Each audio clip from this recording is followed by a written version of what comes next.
В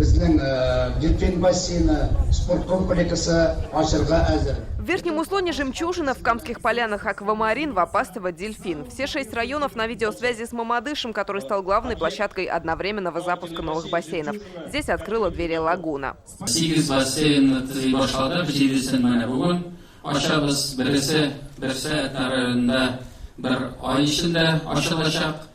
8-й объект, который в этом году построили по республиканской программе, откроется в течение месяца в Атнинском районе, говорит Рустам Миниханов. Тогда в республике будет 224 бассейна, 10 из которых крытые.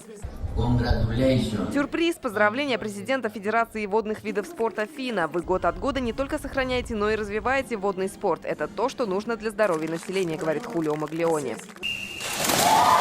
Первыми в бассейн ныряют лучшие пловцы самого многоводного района республики. В круглом поле Тукаевского района красивый старт дали юные синхронистки. А в Пестрецах вплавь пустились под руководством тренера, хоть пока и не по плаванию.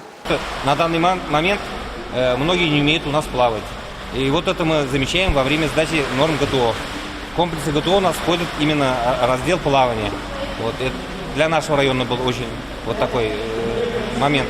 В Мамадышском районе решилась другая проблема. У команды пловцов до ближайшего бассейна час езды. Мы ездили в Елабугу для того, чтобы плавать, но в этом году мы, надеемся, займем призовые места в спартакиаде. 25 метров в длину, 8,5 в ширину. Такой бассейн подходит и для взрослых, и для детей. Первым – полезный оздоравливающий отдых, вторым – полноценные возможности для большой спортивной карьеры. Все 7 новых бассейнов, отличающихся только названиями, плоды республиканской программы. Их стоимость – $1 миллиард. Открыли 7 бассейнов по республиканской программе строительства малобюджетных спортивных сооружений. Это президентская программа, которая позволила все районные центры, в которых нету отдельно стоящих бассейнов 25 метров, эти райцентры сейчас получили такие прекрасные бассейны и в Татарстане. Теперь ставят уже новые цели. В населенных пунктах побольше есть потребность увеличить количество бассейнов. Лена Иснаатульна, Рамзель Гарипов, ТНВ, Татарстан.